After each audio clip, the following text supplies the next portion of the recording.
John Heche, lakini makamu huyo mwenyekiti wa Chama cha Demokrasia na Maendeleo Chadema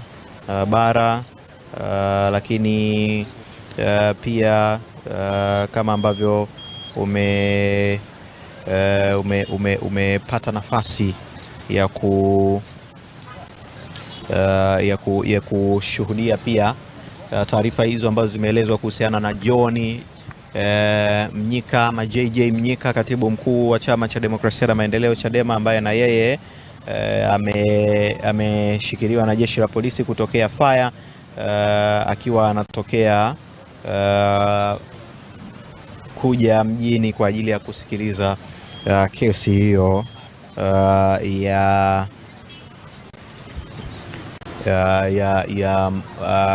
mwenyekiti wao wa